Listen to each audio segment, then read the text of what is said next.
s'installe. Merci. Merci de votre accueil. Voilà, merci pour votre invitation. Mais je crois que surtout on veut dire merci au Seigneur parce que c'est lui qui nous a invités. Amen. La Bible nous dit que lorsque Jésus a vu la foule, il a accueilli la foule.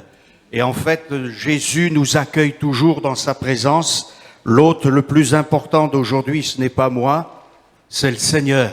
Voilà, je crois que le Seigneur, d'une manière ou d'une autre, veut agir, veut se glorifier, veut se magnifier, que ce soit par des guérisons, des prodiges, des miracles, mais aussi notre Dieu est celui qui nous instruit, puisque Jésus, donnant la grande mission à ses apôtres, dira « Faites de toutes les nations des disciples et enseignez-leur ce que je vous ai prescrit. » Et l'évangile ne peut perdurer, ne peut être pérenne dans le temps que si nous gardons l'enseignement de Jésus et aussi la deuxième chose, si nous avons soif de la vie de l'Esprit pour être des témoins.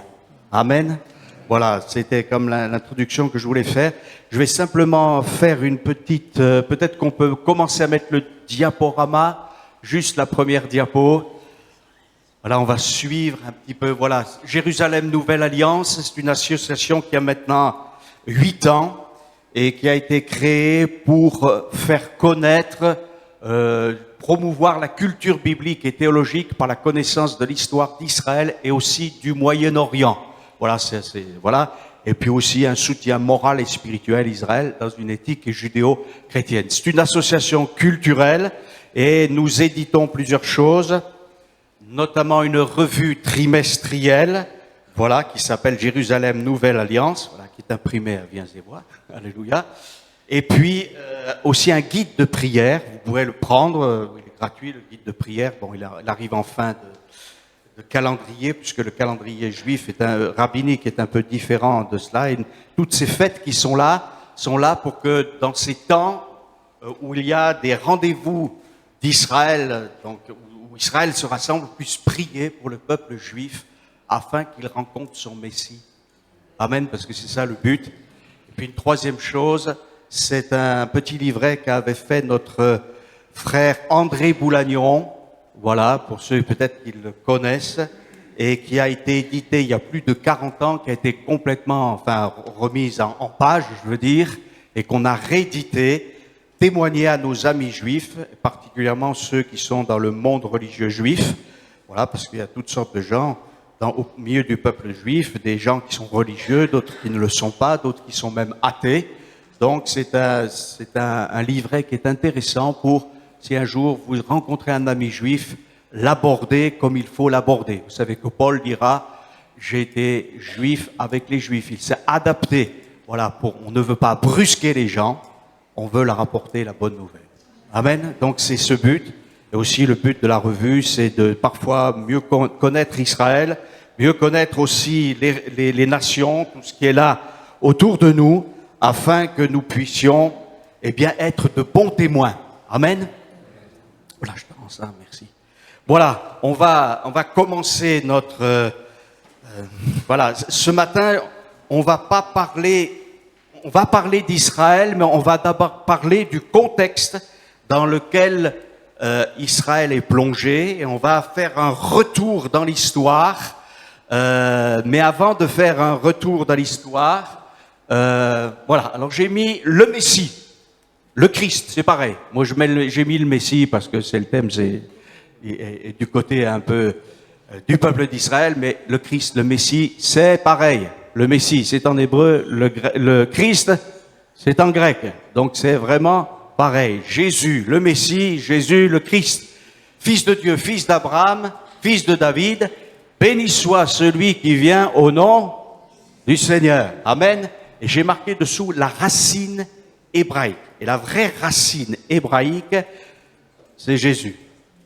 Amen. On va passer à l'autre diapo.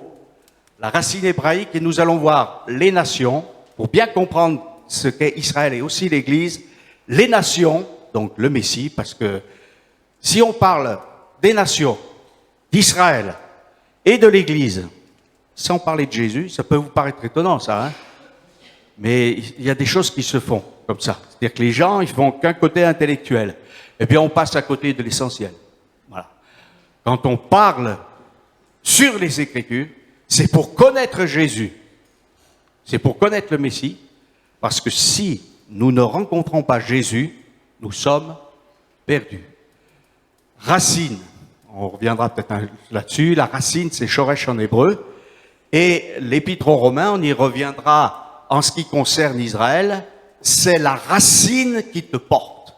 C'est-à-dire que la racine, eh bien, elle va passer au travers du peuple d'Israël. Voilà, Jésus dira à la Samaritaine, le salut vient des Juifs. Ça ne veut pas dire que c'est les Juifs qui me sauvent. Ce n'est pas Israël qui me sauve, c'est Jésus. Mais Jésus, c'est un fils d'Israël, c'est le fils d'Israël parfait, c'est le fils du Père, et hébreu, voilà, racine hébraïque, signifie qui provient de l'autre côté, qui traverse. Paul, en se présentant, dira hébreu, né d'hébreu. Celui qui a traversé, celui qui est passé de l'autre côté. L'Écriture nous dit que lorsque nous nous tournons vers le Seigneur, nous passons des ténèbres à la lumière, de la puissance de Satan à Dieu. Donc nous sommes, et je mets ça entre guillemets, bien sûr, des Hébreux, au sens qu'on change d'endroit, comme Abraham a changé d'endroit, et c'est bien sûr une image. Ce qu'a fait Abraham était prophétique, annonçait ce que Jésus voulait faire, non pas qu'on change simplement de pays, au sens géographique du terme, mais qu'on change de domaine spirituel. Lorsque nous naissons, nous sommes des pécheurs, privés de la gloire de Dieu, mais Jésus nous fait passer de l'autre bord. Amen. Ça, c'est essentiel. Amen. Voilà, on va rester là pour l'instant. Après, on reviendra à tout ça. Voilà, je vais vous lire un texte qui est très important, qui se trouve dans l'Épître aux Romains. Je vais faire la lecture pour vous parce qu'il n'est pas sur le diaporama. C'est l'apôtre Paul qui parle. Et il dit ceci. Il s'adresse donc aux croyants de Rome. Il y avait des juifs, des non-juifs. Et il dit ceci. Je dis la vérité en Christ.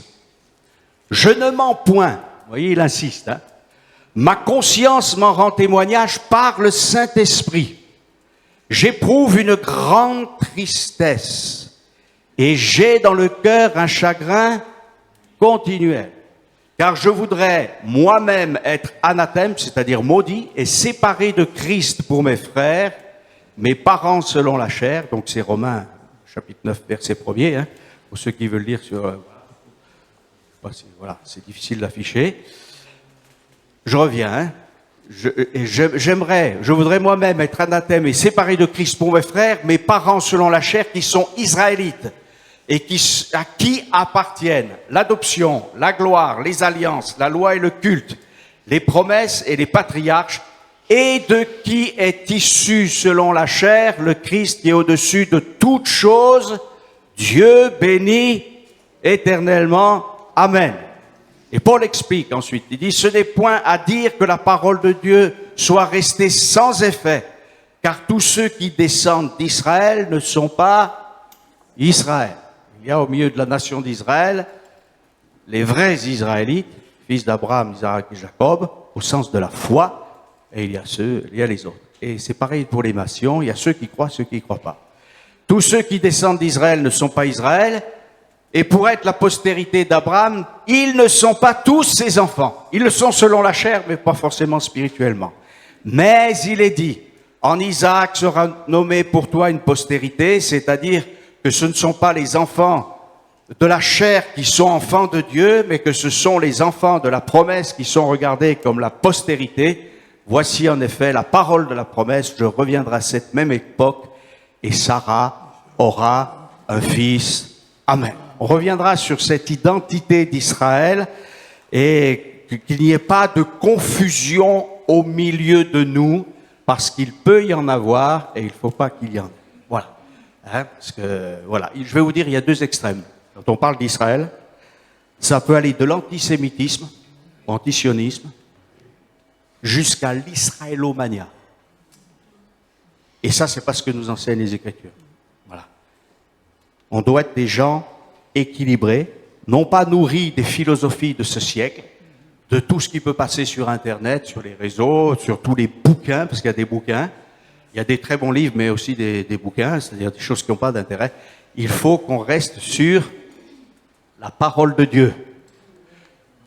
Emmanuel citait, juste avant qu'on introduise donc ce temps-là, les disciples d'Emmaüs qui étaient découragés. Comment ont-ils été à nouveau encouragés? Jésus n'a pas fait des choses extraordinaires, il n'a pas fait de miracles. Il a pris les Écritures et il a réchauffé leur cœur. Amen. Et après, un geste. Et là, extraordinaire, ils l'ont reconnu, il a disparu, il aurait pu se désoler de sa disparition, pensez où? Ils sont retournés à Jérusalem, remplis de joie, et ils ont pu dire, le Seigneur est réellement ressuscité. Et je crois que notre message, le message de l'Évangile, est extraordinaire. Vous le savez. Mais je crois qu'il faut qu'on en prenne encore les dimensions. Amen. Et voilà. Alors, je ferai remarquer que lorsque Paul dit, il parle de l'adoption, il parle de la gloire, de la loi, du culte, des promesses, des patriarches et de Jésus lui-même, il dit ceci. Et c'est très important, les Israélites, les fils d'Israël, à qui appartiennent. Et c'est pas au passé. C'est-à-dire que la bénédiction, c'est pour ça qu'on comprend mieux ce que dira la Samaritaine, ce que dira Jésus, va passer la vraie bénédiction spirituelle jusqu'à l'œuvre de Jésus, du Christ, du Messie, elle va passer par Israël. Et la bénédiction future pour les nations, elle passera encore par Israël. Alors vous allez me dire, mais pourquoi? Eh bien, je vais vous dire que je ne peux pas vous donner de réponse. C'est le plan de Dieu, c'est la décision de Dieu, et qui pourrait dire à Dieu, mais je ne suis pas d'accord avec toi? On ne peut pas. Ce qu'il a décidé, c'est bon. Ce qu'il a choisi, c'est bon. Nous sommes dans le temps. Nous sommes enfermés avec des limites, mais Dieu sait tout, peut tout, connaît tout, prévoit tout. Il n'est pas dans le temps, il est dans l'éternité. Donc il n'est pas limité ni dans le temps ni l'espace, et ce qu'il a décidé, nous ne pouvons pas le remettre en question. La foi, c'est au contraire de recevoir la parole de Dieu et de dire, Seigneur, si... Voilà. Après, il y a quand même des explications, mais voilà, on ne peut peut-être pas tout savoir, on ne connaît pas tout, et j'aime à rappeler, quand je prêche, parce que c'est important, nous les prédicateurs, on ne connaît pas tout, on ne sait pas tout, on ne peut pas tout expliquer. Le plus grand prédicateur après Jésus, c'est l'apôtre Paul, et Paul dit, nous connaissons en partie. Donc nous ne voulons pas aller sur un terrain que nous ne connaissons pas, mais nous voulons aller sur le terrain que nous connaissons, et nous demandons au Seigneur de nous éclairer par son esprit, et je crois que le Seigneur nous éclairera d'autant plus si nous sommes des gens humbles. Si on n'est pas des gens humbles, on va dire toutes sortes de sottises, et le but n'est pas là. J'aimerais vous dire que Dieu a des priorités, et c'est pas parce qu'il a une priorité que ce qui vient en second doit être méprisé. Mais il y a des textes dans l'Écriture qui sont là, et voilà, Paul dit, dans Romains chapitre 1er, verset 16, et on aime beaucoup ce texte, car je n'ai point honte de l'évangile, c'est la puissance de Dieu pour le salut de quiconque croit, du juif premièrement, puis du grec. Et puis plus loin, il parlera aussi de la malédiction, si on ne suit pas le Seigneur, d'abord sur le juif, et ensuite sur le grec. C'est-à-dire le grec, c'est-à-dire le non-juif. Voilà. Parce qu'en lui est révélé, je n'ai point honte de l'évangile, c'est une puissance de Dieu pour le salut de quiconque croit, du juif premièrement, puis du grec. Alléluia, voilà. Donc, c'est ce texte. Alors, nous vivons dans des temps, et on va venir maintenant un peu à l'origine du chaos que nous vivons aujourd'hui, qui est en fait une rébellion permanente contre ce que Dieu décide et établit. Et si nous vivons dans des temps très difficiles, des temps où il y a tellement de violences verbales, physiques, morales, mentales, spirituelles, dans tous les domaines, c'est parce qu'il y a dès l'origine deux types d'individus, ceux qui sont en rébellion contre Dieu et ceux qui acceptent d'invoquer le nom de l'Éternel. Vous voyez, ça c'est très très important. Donc on va le voir et on va le découvrir dans différents textes. Et c'est pour ça qu'on ne va pas commencer tout de suite par Israël, on va essayer de faire un petit peu un panorama, puis ensuite on ira un peu. Voilà, on va revenir à notre diaporama au tout début. Voilà, ça c'est un peu... Il faut vraiment revenir au début, parce que là, on est déjà très loin. Hein. Voilà, deuxième... Voilà.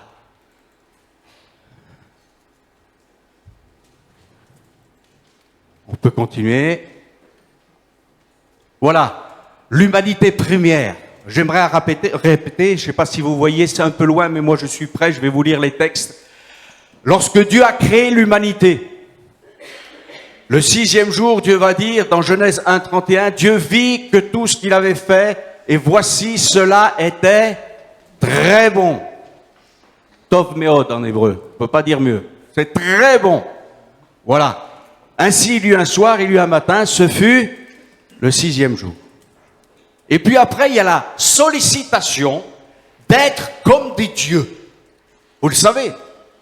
Genèse chapitre 3 et versets 4 et 5.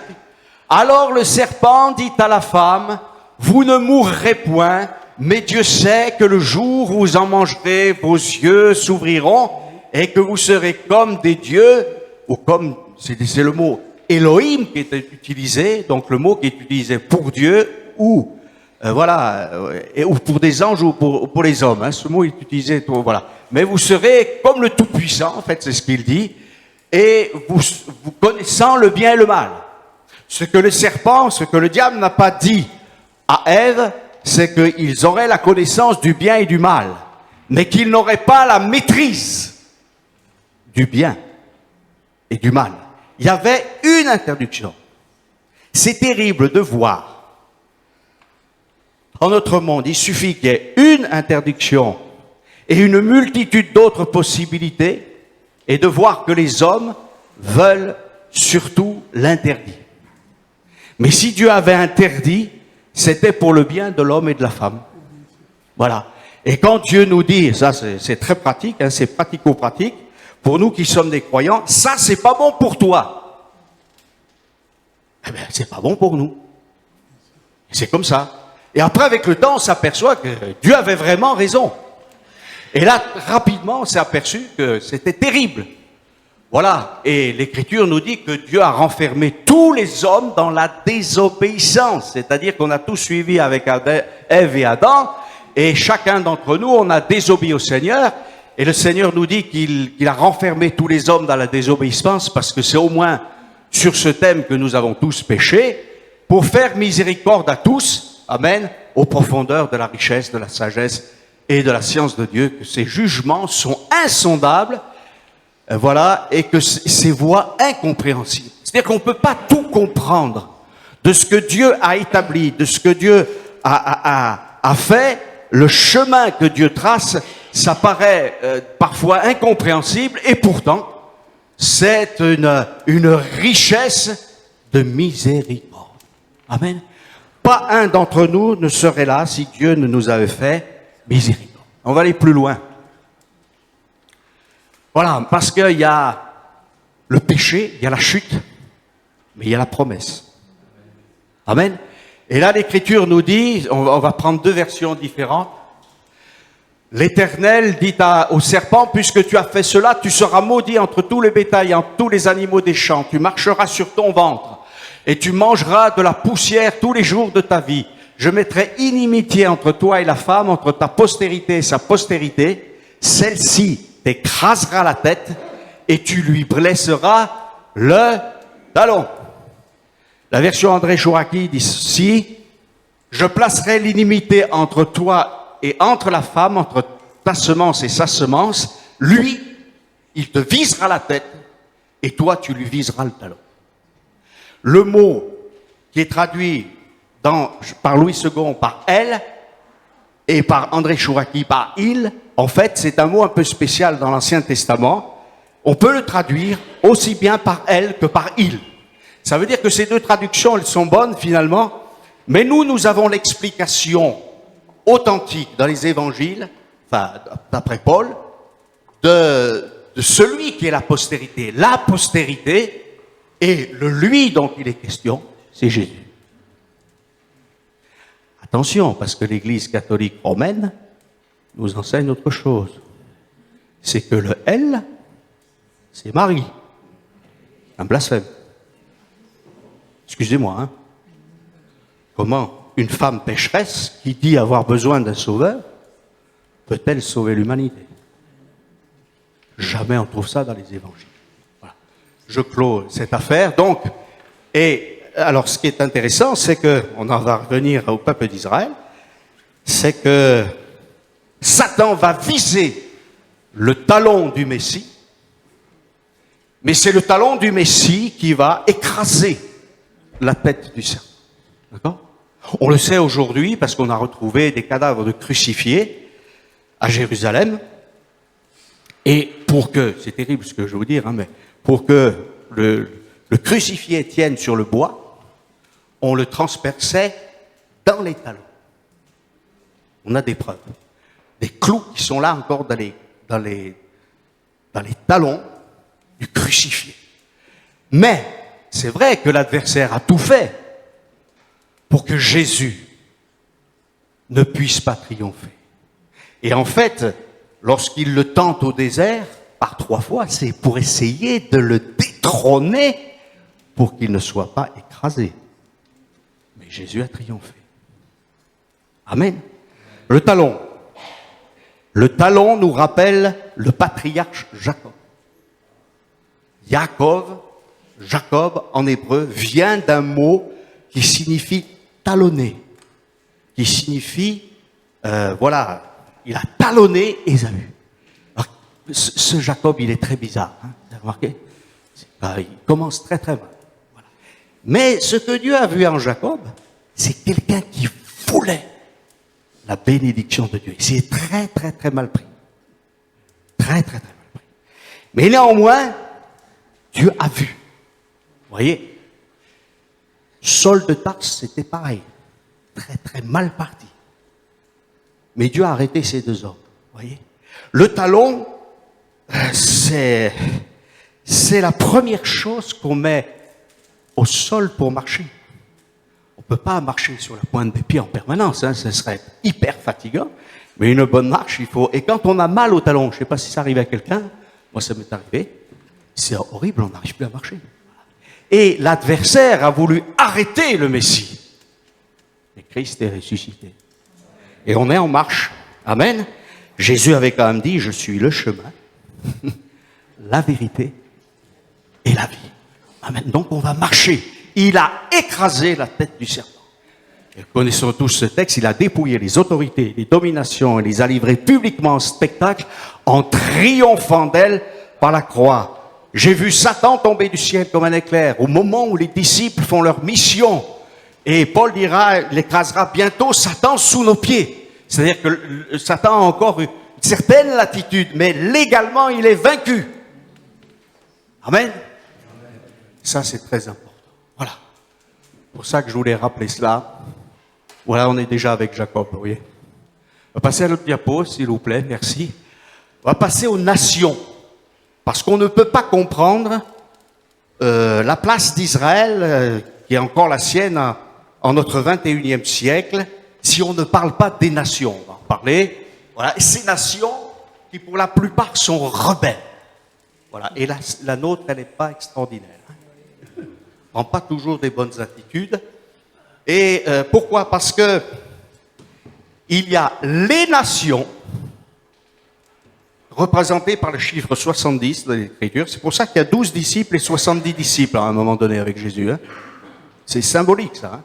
C'est-à-dire que Jésus d'abord s'occupe d'Israël, mais il projette déjà de s'occuper de toutes les nations, faites de toutes les nations des disciples. On y reviendra là-dessus parce que bien sûr c'est un sujet extraordinaire. Hein. C'est que Jésus n'est pas venu que pour sauver Israël. Il est venu dire ce matin, je vois qu'il y a différents différentes langues, on est tous, peut-être certains sont originaires d'Afrique, d'autres d'Europe, d'autres d'Asie, de partout. Et c'est ça, et bientôt une grande foule de tous les rachetés dira Alléluia. Donc ça, c'est l'œuvre du Messie. Voilà. Et ces nations, eh bien, elles vont rentrer en décadence, mais il ne faut pas oublier que Israël est une nation. Voilà. Et, je fais une toute petite parenthèse, parce qu'on en parlera un peu plus en détail, ce qui gêne les nations aujourd'hui, c'est que les Juifs aient leur nation. Ça, on ne supporte pas. Le Juif, il peut avoir sa synagogue, il peut avoir ses livres saints, il peut vivre au milieu des autres, il n'a pas le droit d'être une nation. Or, Dieu dit à Abraham, je ferai de toi une grande nation. Alors, on va y revenir. Voilà. C'est-à-dire, quand même, il nous tient un peu en suspens, mais je suis obligé de passer par là. Voilà. Du péché d'Adam au déluge, il y a la décadence. Et la Bible nous dit que les hommes avaient perverti leur voie. Alors, la traduction, elle est très soft. Mais dans la pensée hébraïque, ça veut dire qu'ils étaient devenus comme Sodome et Gomorrhe, et j'ose même pas citer les péchés qu'ils commettaient dans la débauche sexuelle. Je ferme la parenthèse, je pense que ça suffit, parce que nous ne sommes pas là pour parler du péché, mais parler de celui qui règle le problème du péché. Et c'est ainsi qu'il y a eu le déluge. Il y a eu un seul homme qui a prêché pendant des années la justice. Vous allez voir, Dieu va juger le monde. Allez, Noé. Aujourd'hui, c'est pareil. Si vous parlez de jugement, j'ai envie de dire, mais non, Dieu est amour. On ira tous au paradis. Et en plus que celui qui chantait ça, qui chante ça, c'est un juif. Et donc, tout Israël ne fait pas partie d'Israël. Vous comprenez maintenant? Non, on n'ira pas tous au paradis. Il faut passer par la croix. Il faut passer par l'autel. Les Israélites, à qui appartiennent le culte, devaient passer par l'autel pour aller plus loin, notamment le sacrificateur. Il ne pouvait pas aller plus loin, il ne pouvait pas rentrer dans le lieu saint s'il ne passait pas par l'autel et surtout pas rentrer dans le lieu très saint. C'est impossible. Il fallait passer par l'autel, il fallait faire des sacrifices. Et si Jésus n'était pas mort, on serait perdu. Alors il y a, dans le livre de la Genèse, si vous lisez, au chapitre 10, il y a tout ce qu'on appelle la table des nations. C'est-à-dire les fils de Noé, Sem, Cham et Japheth. Voilà. Et ces nations, eh bien, elles vont avoir un projet. C'est de se rassembler ensemble, ils parlent tous la même langue, et de construire une ville d'abord, et une tour qui touche au ciel. Alors, pas qui touche au ciel pour un, voilà, qui touche au ciel dans le domaine spirituel. Vous savez qu'aujourd'hui, on continue à aller dans l'espace, mais c'est là que l'homme se sent petit. Il y a un texte où il dit, à propos d'Ésaü, quand bien même tu trouverais ton refuge dans les étoiles, je t'en ferai redescendre. Hein. L'homme est un orgueilleux. Donc, il y a ces 70 nations, et puis il y a un homme dont il faut retenir le nom, qui est un fils de Cham, hein, voilà, et qui s'appelle Nimrod. Nimrod a été à l'initiative de Babel et à l'initiative de Ninive. D'accord? Ninive, ça vous dit peut-être quelque chose. Jonas. Mais après, Nahum. Destruction. Donc, c'est des villes de rébellion. Pourquoi c'est des villes de rébellion? Parce que, eh bien, ce sont des villes qui ne veulent pas du Seigneur. Ils ne veulent pas de Dieu. Déjà, on a connu ça avec Caïn qui a construit une ville. Son descendant va promouvoir la polygamie. D'accord? Donc, on a une branche qui descend de Caïn, qui produit une révolte contre Dieu, quitte à tuer d'ailleurs. Parce que Caïn est allé jusqu'au meurtre. Et dans notre société, il y a des gens et des factions, des nations qui vont jusqu'au meurtre. Quand on n'est pas d'accord, d'ailleurs c'est ça la lutte de toutes les nations, vous n'êtes pas d'accord avec moi, je vous tue. Je vous détruis, on est dans un monde mortifère. Heureusement, alléluia. Je l'ai cité déjà, mais je recite, je suis le chemin, la vérité et la vie. Et notre Dieu, c'est le Dieu de la vie. Et on a une lutte en ce moment entre le Dieu de la mort, Satan, qui est un meurtrier dès le commencement, qui est un menteur dès le commencement, qui est le Dieu de ce siècle, qui règne sur les nations et les puissants, et puis l'humble Église de Jésus-Christ, qui marche avec son Sauveur. Alléluia. Il y aura donc à la tour de Babel le châtiment des nations, dispersion, exil et confusion des différentes langues. Genèse chapitre 11. Et ce jugement, qui est un châtiment en fait, j'ai mis le châtiment des nations, hein, j'ai pas mis le jugement, c'est-à-dire que c'est pas définitif, Dieu châtie. Dieu fait quelque chose pour que l'homme puisse réfléchir et puisse dire non, je suis pas sur le bon chemin. Vous voyez? Quelle patience, le Seigneur il a eu. Il a eu de la patience avec Caïn, Caïn n'en a pas profité. Avec les nations, il les châtie, les disperse, et ces nations vont se faire la guerre. Et il viendra un temps, on va voir un petit peu ce qui correspond à notre, aujourd'hui dans le monde contemporain, à rassemblement des futures nations, Gog et Magog et Armageddon, déjà programmés par les grands systèmes d'organisation mondiaux, notamment l'ONU. On va passer à autre chose. Voilà, Nimrod, on va parler un peu de Nimrod. Voilà, il nous est dit, Couche engendra Nimrod, il fut un vaillant chasseur devant l'Éternel. Voilà, et au verset 10, il nous est dit, je vous répète un peu ce que j'ai dit, il régna d'abord sur Babel, Érec, Akkad et Calné. Il bâtit Ninive. Nimrod signifie rebelle, c'est un descendant de Couche et de Cham. En tant que descendant de Cham, il ne veut pas, et j'ai mis ça, être esclave de ses frères. Vous savez que lorsque Noé est sorti de l'arche, Noé est sorti de l'arche, et Noé ne savait pas que, voilà, il a fait du vin. La Bible nous dit, ne vous enivrez pas de vin, c'est de la débauche. Mais il semble que ce brave Noé, bon, il n'avait pas trop compris, c'était un peu la première expérience, donc il s'est dévêtu, et son fils Cham, quand il est rentré sous la tente, il n'a pas simplement ri, et je ne vous dis pas ce qu'il a pu faire à son père. Parce qu'en fait, c'est beaucoup plus grave qu'on imagine. Voilà. Donc c'est très très grave ce qu'il a fait. C'est pas, il l'a pas eu simplement dans sa nudité. Vous voyez, il était encore empreint de la corruption d'avant le déluge. Avant le déluge, je vais quand même le dire, les hommes étaient tombés dans des péchés qu'aujourd'hui on promeut.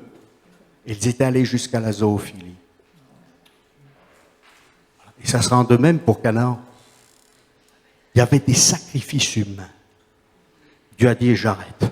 Je recommence avec un homme. Mais malheureusement, Cham, eh bien, lui a été léger. Et Dieu dira, il va pas tuer Cham. Mais il va dire quelque chose qui est assez... Alors Noé se réveilla de son vin, il apprit qu'il avait fait son fils cadet. Maudit soit Canaan, qu'il soit l'esclave des esclaves de ses frères. Il dit encore, béni soit l'Éternel, Dieu de Sem, pareil, et que Canaan soit leur esclave, que Dieu étende les possessions de Japheth, qu'il habite dans les tentes de Sem, et que Canaan soit leur esclave. Alors, là, je vais préciser quelque chose tout de suite. Il n'est pas question de l'esclavage physique dans cette affaire. Vous savez qu'il y a des gens qui disent, voyez, il y a des races, entre guillemets, qui doivent être rendues esclaves. Rien du tout. Mais ce Cham, qui s'était corrompu, il avait besoin d'être rééduqué spirituellement et moralement par Sem et Japheth. Et j'explique. C'est relativement simple. Si on lit bien, il nous est dit ceci.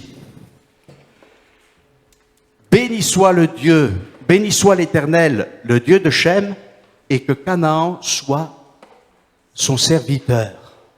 C'est-à-dire qu'au travers du peuple juif, les héritiers de Cham devaient prendre exemple sur ce que Dieu avait donné au peuple juif pour revenir à Dieu. Voilà le sens spirituel et véritable. Pas question de prendre des gens, de les mettre dans des chaînes, de les tatouer ou de les brûler, pas du tout. Mais il fallait que Cham soit rééduqué et qu'il revienne à Dieu.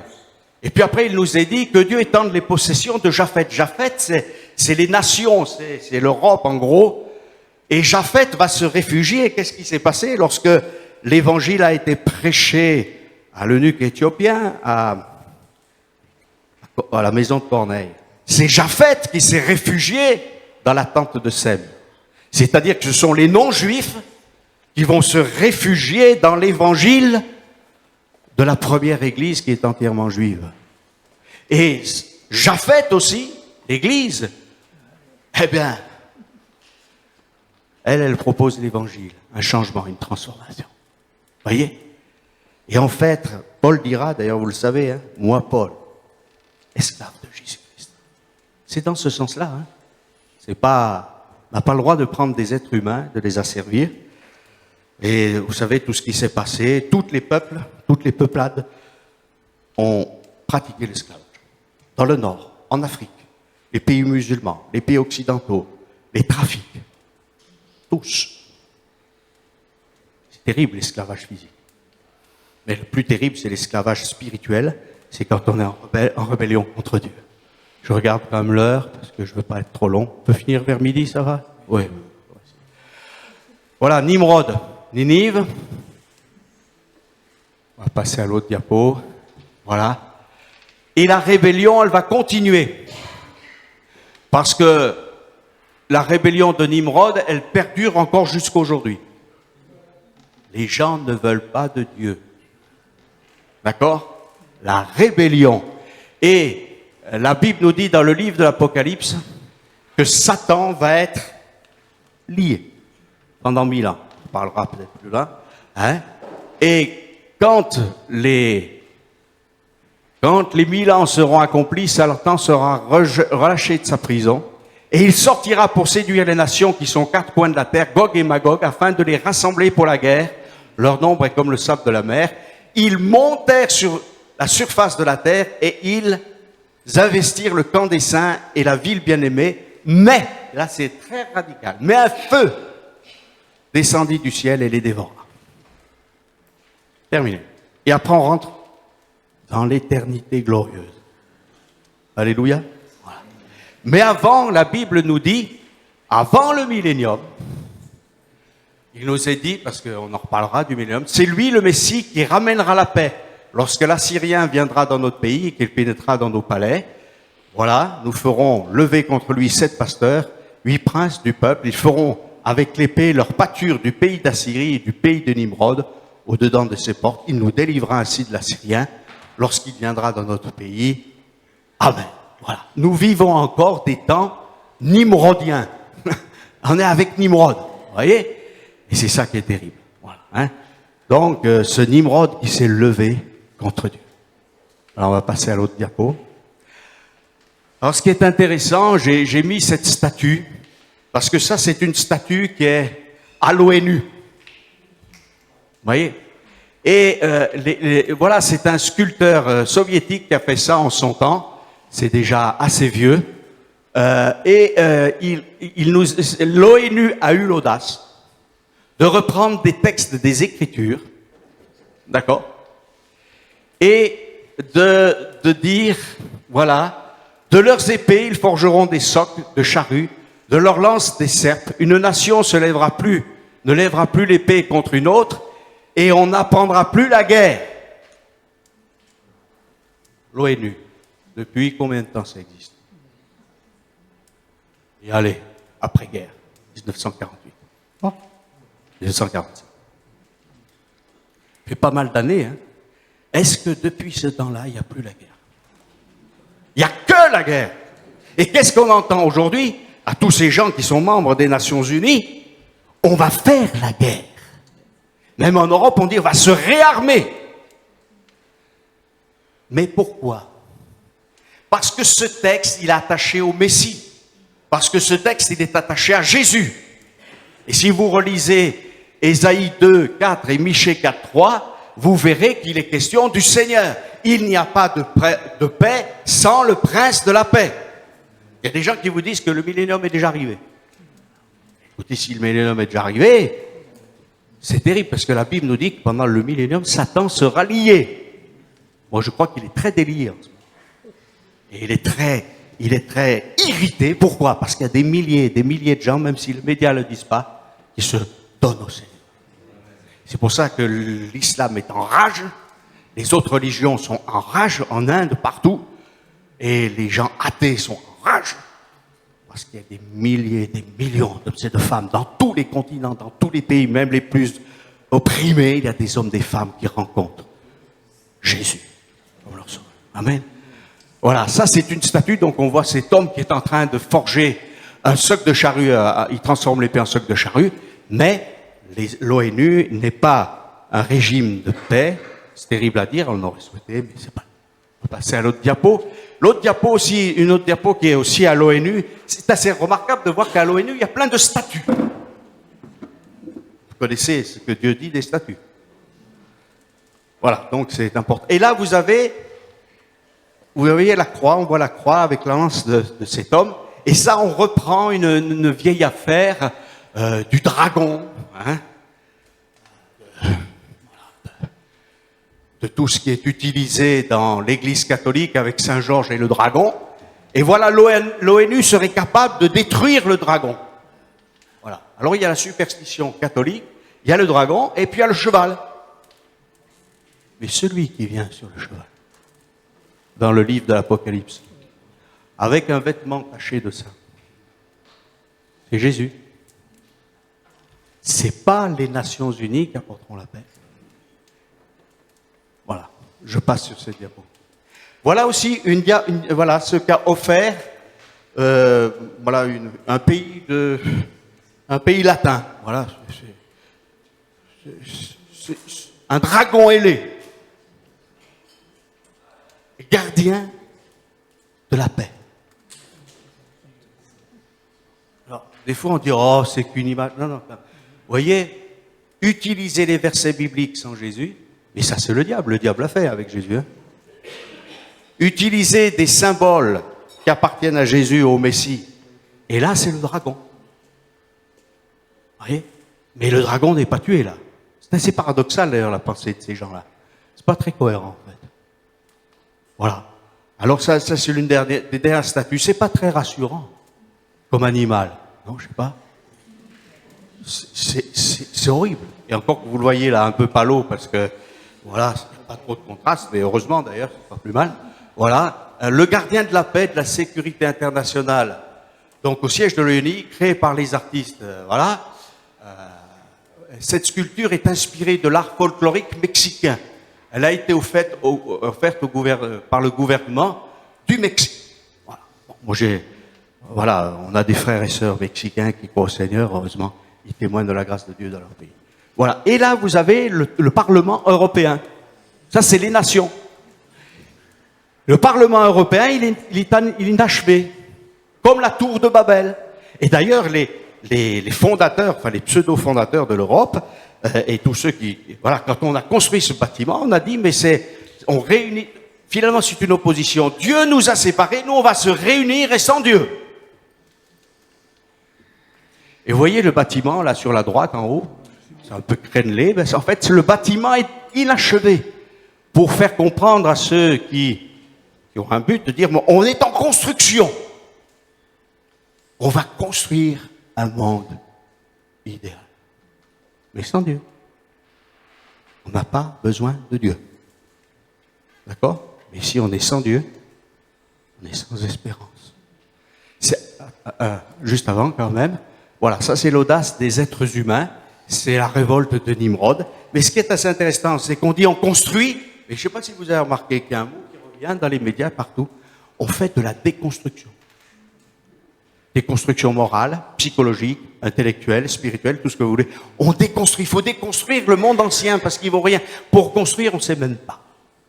Des architectes de néant, de folie. Voilà le drapeau de l'Europe, je pense que vous connaissez aussi avec les 12 étoiles qui reprennent, c'est une inspiration de la Vierge Marie, etc. Les 12 étoiles, comme par hasard, 12 étoiles. Donc nous, on est comme un nouvel Israël. Ah pas, non? Vous voyez, on a un nouvel Israël, 12 étoiles. Parce que 12, c'est important. Le diable singe Dieu et reprend pour lui, eh bien, les éléments même de l'Écriture. Voilà, on va passer là rapidement. Les grandes nations actuelles, bon, ça c'est... Quand on regarde les États-Unis, l'Amérique du Nord, on se dit qu'ils veulent l'hégémonie sur le monde, non? Lorsqu'on regarde l'Europe, ils veulent aussi l'hégémonie sur une partie du monde. Lorsqu'on regarde la Russie, la Turquie, la Chine, l'Inde, le Pakistan, l'Afghanistan, et puis il y a les pays émergents, tout cela. Et il y a tout cela, il y a l'Union africaine. Quand on voit l'antisémitisme de certains pays, on se dit, mais c'est une folie. Voilà, on veut tout détruire. Et je crois que je vais terminer là-dessus. Après, on reparlera plus d'Israël encore. On continuera la diaporama, mais que personne ne vous séduise.